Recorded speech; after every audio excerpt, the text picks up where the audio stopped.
Hola, ¿qué tal? Muy buenos días. Mi nombre es Alfredo Dimas. Bienvenidos a este módulo 2 de este taller. Como te lo prometí en la sesión anterior, el día de hoy vamos a hablar de aspectos mucho más específicos en relación a los beneficios preliberacionales que tenemos a nuestro alcance y cuáles son los requisitos y las condiciones que se necesitan tener para que le puedan otorgar este beneficio a tu familiar. Entonces te pido por favor que tengas a la mano tu lápiz y tu libreta porque vamos a ir anotando qué requisitos sí cumple tu familiar y qué requisitos no cumple tu familiar, ¿vale?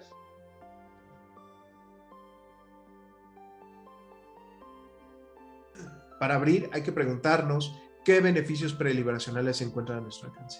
Al día de hoy existe una posibilidad súper amplia de opciones y posibilidades a través de las cuales una persona puede lograr su preliberación. Sin embargo, al día de hoy vamos a hablar de los 5 beneficios más importantes y más utilizados para poder obtener estas libertades. Vamos a hablar del beneficio de la libertad condicionada, el beneficio de la libertad anticipada, de sustitución de la pena. Vamos a ver en qué consisten los permisos humanitarios y vamos a ver cuándo es procedente una remisión parcial, ¿vale?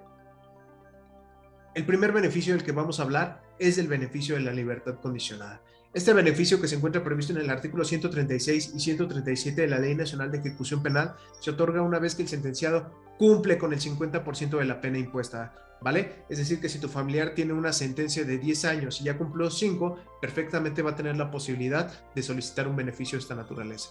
Pero además de la temporalidad que acabo de mencionar, también existen otros requisitos que se tienen que juntar para que esta persona pueda obtener su libertad, ¿vale? Entre los requisitos que se tienen que juntar, número 1 es que no tenga una diversa sentencia condenatoria, que no exista un riesgo para la víctima y los testigos y para la sociedad, que haya tenido una buena conducta, que haya cumplido con su plan de actividades, que haya cubierto el pago de la reparación del daño y de la multa, que no esté sujeto a otro proceso del Fuero Común o Federal, que la persona también se abstenga de molestar a la víctima o a los testigos una vez que éste salga. Y número 8, y más importante, es que cumpla con el 50% de la pena. Ahora bien, respecto a este requisito de que no se le haya dictado diversa sentencia condenatoria firme, yo creo que queda perfectamente claro. Si tú tienes conocimiento de que tu familiar ya ha sido previamente sentenciado, ya no va a poder tener acceso a un beneficio de esta naturaleza, ¿vale? Al menos no al de la libertad condicionada. Sin embargo, algo que sucede con mucha regularidad es que las personas ya han sido previamente detenidas por cualquier otro motivo y eso no implica específicamente que se haya dictado una sentencia, ¿vale? Entonces, no te vayas con la finta. Más adelante vamos a ver cómo solicitar estos documentos de los registros de la policía para ver si sí tiene esta sentencia registrada y si no la tiene, pues sí va a poder acceder a este beneficio. Pero se parece de antemano que ya tiene otra sentencia, bajo ninguna circunstancia va a poder acceder a este beneficio. Ahora, respecto a este segundo requisito de que no exista riesgo objetivo y razonable en su externamiento para la víctima o ofendido, los testigos que depusieron en su contra y para la sociedad, déjame decirte que no hay tanto de qué preocuparse. Esta es una situación que tiene que ser demostrada por el agente del Ministerio Público, por la víctima, es decir, las contrapartes, el demostrar que tu familiar puede llegar a considerarse un riesgo en el caso de que salga, ¿vale? Obviamente estas pruebas que tengan que aportar tienen que ser objetivas y razonables. ¿Qué entendemos por objetividad y razonabilidad? Aquí abajo te dejamos pues el significado, ¿no? Que se basa en la lógica, que se basa en los hechos, que se basa en la razón y no solamente en meros sentimientos. Es decir, no basta el simple hecho de que la persona tenga miedo, aunque sea un delito de alto impacto, de que la persona cuando salga puede llegar a volver a cometer los hechos, sino que tiene que ser algo que pueda sentar una base mínima en donde digas, no, pues sí existe una gran posibilidad porque lo siguió molestando, porque siguió hablándole por teléfono, porque lo siguió amenazando, etcétera. Pero te digo, no hay que preocuparse, esta es una situación que va a tener que ser comprobada con la contraparte cuando se lleve al cabo la audiencia. Ahora, respecto a este tercer requisito de haber tenido buena conducta durante su internamiento, déjame decirte que es un requisito muy importante y déjame decirte también que el sistema penitenciario no busca crear seres perfectos, ¿vale? Es decir, que si tu familiar tiene una que otra sanción disciplinaria, pues esto no es indicativo automáticamente de que tiene una mala conducta. Entonces, imagínate que tu familiar ha estado 40 años privado de libertad y tiene una sanción disciplinaria no grave o dos sanciones disciplinarias no graves, pues obviamente esto no puede llegar a ser considerado como una mala conducta, ¿no? Salvo que esta situación haya sido de manera reiterada, que las sanciones disciplinarias han sido muy graves, como matar a su compañero de celda por portar armas, etcétera, pues bueno, el juez ya podría decidir si cumple o no con este requisito. Pero mientras tanto, te dejo aquí abajo un listado de las faltas disciplinarias graves para que te vayas haciendo una idea de si vas a cumplir con este requisito o no.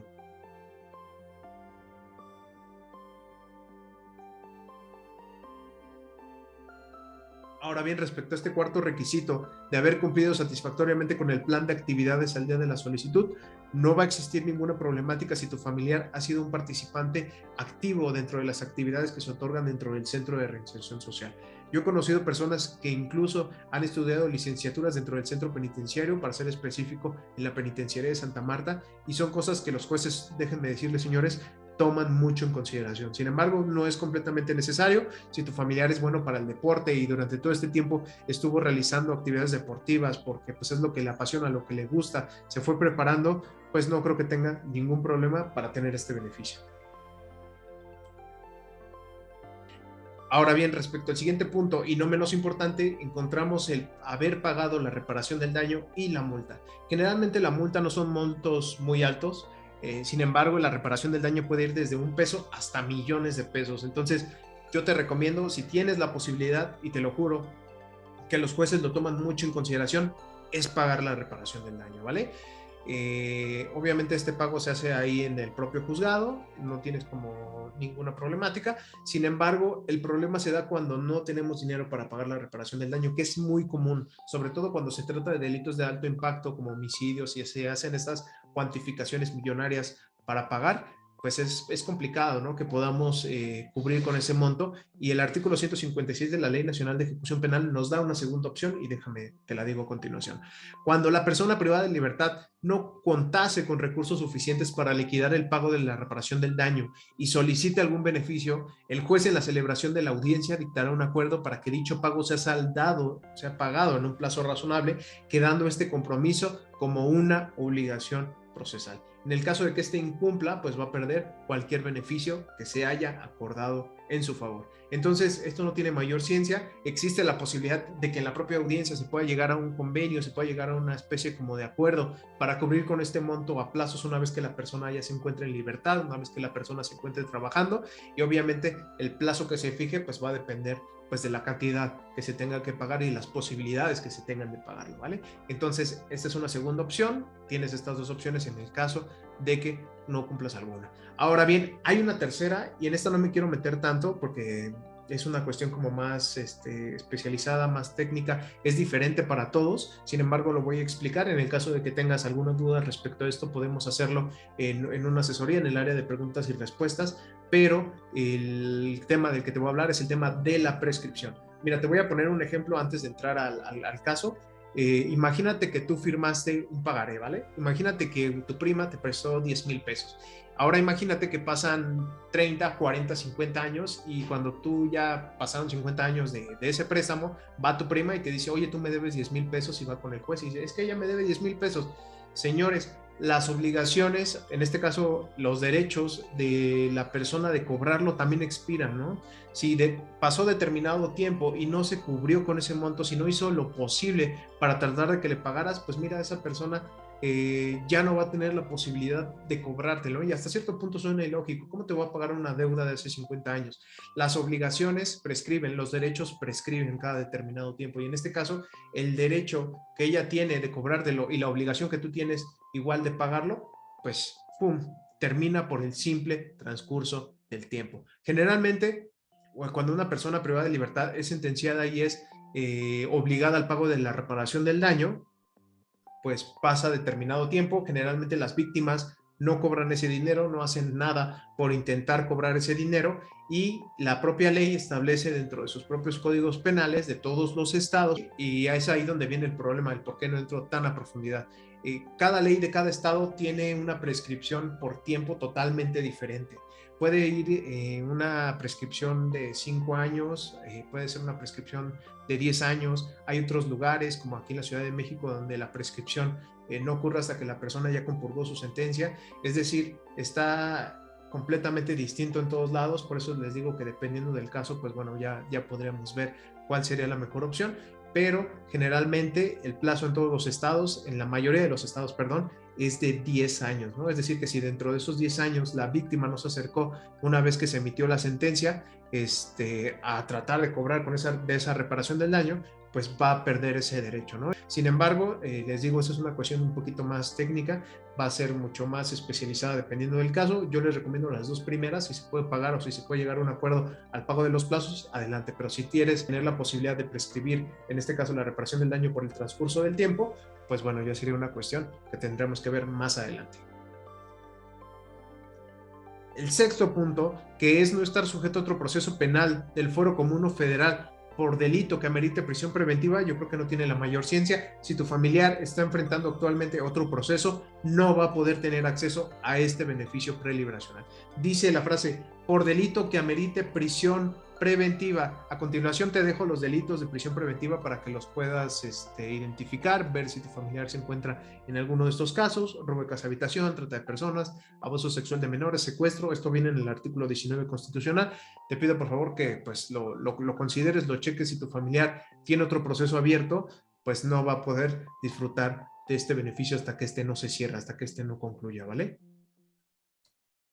Ahora bien, por último, respecto al séptimo y octavo punto, basta con que la persona que obtenga su libertad condicionada se comprometa a no molestar a la víctima ni a las personas que depusieron en su contra. Eso es relativamente sencillo. Dentro de la propia audiencia, con la manifestación de la persona, puede decir que se va a abstener de molestar a estas personas y no va a haber ningún problema. Respecto a que se haya cumplido con la mitad de la pena, señores, esto no es negociable. Si se tiene el 50% en adelante, se puede solicitar la libertad condicional. Si tienes menos, ni lo pienses, ¿vale? Ya por último, únicamente déjame decirte que existen dos modalidades en las que se pueden otorgar estos beneficios, que puede ser con monitoreo y sin monitoreo electrónico. El monitoreo es este brazalete que estamos viendo a continuación. El que el juez te dé el monitoreo electrónico, es decir, que te tenga un poquito más controlado, pues implica que a lo mejor por la gravedad del delito o por los años que te quedan por compurgar, pues él considere que se tiene que poner este brazalete. En la mayoría de los casos, como no hay disponibilidad de estos, pues el juez lo dicta sin monitoreo, ¿no?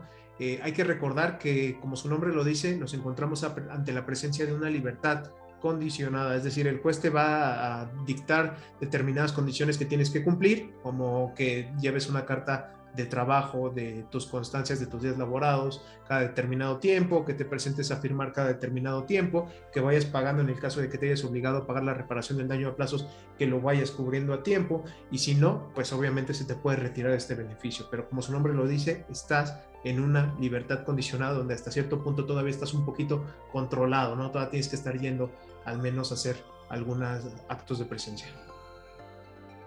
Ahora, el siguiente beneficio que vamos a ver es el beneficio de la libertad anticipada. Este beneficio se encuentra previsto en el artículo 141 de la Ley Nacional de Ejecución Penal y se otorga una vez que la persona cumple con el 70% de la pena que le fue impuesta.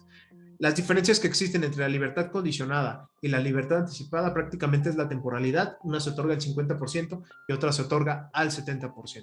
Otra de las diferencias que tienen es que, como su nombre lo dice, la libertad condicionada todavía te tiene atado a la autoridad, ¿no? Todavía tienes que cumplir con ciertas condiciones, como estar presentándote a firmar, como estar absteniéndote de consumir bebidas alcohólicas o drogas, como el llevar tus cartas de trabajo, el hacer determinada labor comunitaria. Es decir, ahí el juez te va a poner las condiciones. Sin embargo, en la libertad anticipada esto no ocurre. Lo único que subsiste pues son las medidas de seguridad que se hayan fijado, como evitar que te acerques a determinado lugar, pero te quitan estas condiciones. Esa es la principal diferencia que existen entre la libertad condicionada y la libertad anticipada, las condiciones. Ahora bien, respecto a los requisitos para su otorgamiento, son prácticamente casi los mismos que los de la libertad condicionada.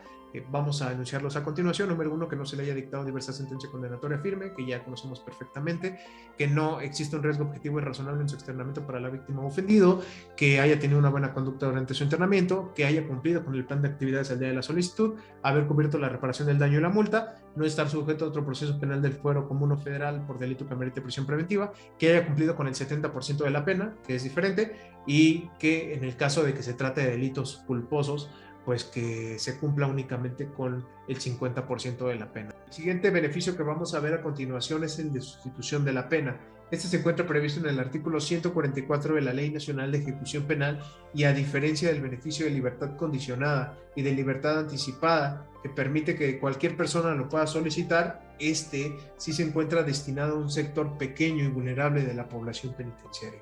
Vamos a ver si a continuación tu familiar cumple con los requisitos para poder solicitar una sustitución de la pena.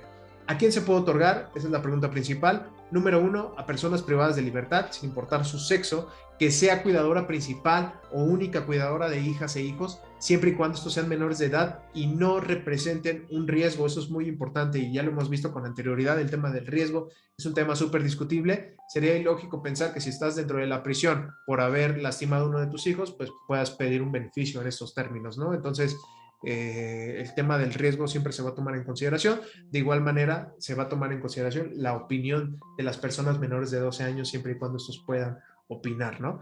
El segundo puesto es para las personas privadas de libertad, que de igual manera son cuidadoras principales, únicas cuidadoras de hijas e hijos, cuando tengan una condición de discapacidad que no les permita valerse por ellos mismos. De igual manera, se va a analizar el riesgo y se va a tomar en cuenta la opinión que ellos puedan tener de esta situación. El tercer punto en el cual una persona puede obtener este beneficio es que sea una persona privada de libertad que por senilidad, edad avanzada o su grave estado de salud haga que su pena sea innecesaria. Ahí viene un tema súper importante porque la ley dice que por su grave estado de salud, pero no dice jamás que la persona tenga que estar en una situación de terminal, ¿no? O moribunda. Entonces, no necesariamente se debe de interpretar este estado grave de salud como una situación súper extrema donde la persona prácticamente ya va a morir. Ya sería cuestión de que con los dictámenes médicos que se tengan que presentar, pues se pueda establecer que la persona realmente se encuentra en un estado grave. De hecho, pues muchas personas llegaron a salir de prisión en este contexto de pandemia porque tenían alguna comorbilidad, tenían alguna enfermedad como diabetes, hipertensión, que justamente podía hacerlos vulnerables si se contagiaban de COVID. Ahora bien, también una de las características que tiene este beneficio, a diferencia de la libertad condicionada y anticipada, que sí tiene una temporalidad que es del 50 y del 70%, puede ser implementado en cualquier momento, puede ser solicitado una vez que la persona ya tiene una sentencia condenatoria y que ya está en este proceso de ejecución de la sentencia, ya puede solicitar la sustitución de la pena. Si haya pasado un día, 2 días, 3 días o le falten 5 días para compurgar su sentencia, perfectamente él está en cualquier momento en la temporalidad para solicitar una sustitución de la pena.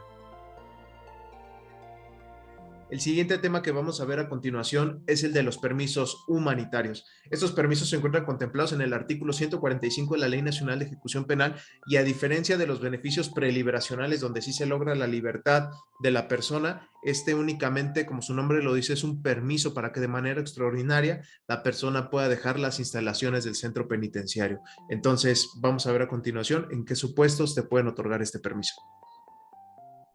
Como lo mencioné, propiamente este no es un beneficio preliberacional porque no modifica ni extingue las penas, ¿vale? Este tipo de permiso se otorga a cualquier persona que esté privada de libertad, con excepción de las personas que están sentenciadas o procesadas por delincuencia organizada y siempre y cuando estos puedan justificar que uno de sus familiares, ya sea ascendiente o descendiente, padre, madre, hijos, cónyuge, concubinos, etcétera, pues tienen una enfermedad terminal o estos acaban de fallecer. Entonces, prácticamente en lo que consiste este permiso, pues es que la persona pueda abandonar las instalaciones del centro de reinserción social y ser trasladada a determinados lugares. Entonces, ya sea que vaya a una casa, a un hospital, a un panteón, a un evento religioso, etcétera. Este tipo de permisos los otorga el juez de ejecución, es a él a quien se le solicitan y bajo ninguna circunstancia excede de las 24 horas. Entonces, dependiendo de las acciones que se vayan a realizar, pues es el tiempo que el juez te puede otorgar, ¿no? Te puede dar desde 1 hora, 2 horas, 3 horas, hasta las 24 horas sin pasar de este término, ¿no? Algo que también es muy importante y que también es un requisito, pues es que el traslado que se realice de esta persona sea materialmente posible. ¿A qué me refiero con esto? Que si tu familiar está sentenciado en un centro de reinserción social en Tijuana y tú estás en Yucatán, pues no te lo van a poder otorgar, ¿no? Lo que sí se puede hacer es que a lo mejor el juez te da un permiso extraordinario para que puedas estar a través de una videollamada, eso sí se puede hacer, pero generalmente este tipo de permiso se le va a otorgar a personas que viven dentro de la misma localidad o dentro de un radio razonable. Entonces, si la persona vive en el Estado de México, está sentenciada ahí en el Estado de México y se quiere trasladar a la Ciudad de México, pues existe una gran posibilidad de que se lo pueda otorgar porque no es una larga distancia y se encuentra dentro de un radio razonable, ¿no? Repito nuevamente, existe una excepción y esto es para las personas que están privadas de libertad por delincuencia organizada. Algo que sí tengo que también aclarar es que a diferencia de los beneficios que vimos con anterioridad, que únicamente están reservados para personas sentenciadas. Estos permisos humanitarios pueden llegar a ser otorgadas a las personas que están procesadas. Es decir, si la persona está en el centro de reinserción social, pero todavía está bajo proceso, pues va a poder solicitar un permiso de esta naturaleza. Pasamos al último beneficio preliberacional. Este es uno de los más complicados, por eso decidimos dejarlo al final, y es el beneficio de la remisión parcial de la pena. Este es un beneficio complejo porque es un beneficio que ya no está en uso, es un beneficio que ya no está vigente y por lo tanto, pues ya no todos tienen la posibilidad de solicitarlo. Entonces, de todas maneras, si tienes dudas, que me imagino que en este beneficio sí las vas a tener, pues te pido por favor que tengas una asesoría mucho más especializada con nosotros. Pero déjame explicarte de dónde viene esta dificultad. ¿Te acuerdas que hablamos en videos anteriores de la Ley Nacional de Ejecución Penal? Esta es una ley que entró en vigor en 2016 y que es aplicable a toda la República Mexicana. Esta ley se encarga de regular el tema de los beneficios preliberacionales. Entonces, antes de que naciera esa ley, cada estado, las 32 entidades de la República, tenían su propia ley de ejecuciones. Tenía una ley de ejecución de la Ciudad de México, del Estado de México, de Nuevo León, Baja California, y cada estado tenía diferentes beneficios. Aparte de la remisión parcial, hay otros que son antiguos y que a lo mejor son aplicables a tu familiar, pero cada estado regulaba sus propios beneficios preliberacionales. Ahorita ya son para todos, por eso está la ley nacional y aplica para todos. Pero antes de 2016, cada estado tenía su normatividad con sus propios beneficios preliberacionales. Uno de los más importantes de estos y que quedaron en desuso cuando entró en vigor la Ley Nacional de Ejecución Penal es el beneficio de la remisión parcial de la pena. Entonces, para saber si me aplica o no me aplica, si tu familiar fue sentenciado o empezó su investigación después de 2016, ya no va a poder tener acceso a un beneficio de esta naturaleza, ¿vale? Este beneficio únicamente se encuentra reservado para personas que fueron sentenciadas antes de 2016, para personas que ya estaban en proceso de investigación antes de 2016, por un tema de seguridad jurídica que no vamos a tocar, pero todas las personas que ya estuvieron en contacto con el sistema judicial, que empezaron con este proceso de investigación antes de que entrara en vigor la Ley Nacional de Ejecución Penal, tienen acceso a estos beneficios con la ley anterior, ¿vale? Entonces, únicamente quiero que quede perfectamente claro, si tu familiar empezó su investigación y fue sentenciado posteriormente a 2016, olvídate de este beneficio, esta parte del video no es para ti. Pero si tu familiar entró desde antes de la reforma en el que nació la Ley Nacional de Ejecución Penal, sea de 2015, 2014, 2013, 2011, quédate en este video porque vas a aprender un poquito más acerca de este beneficio.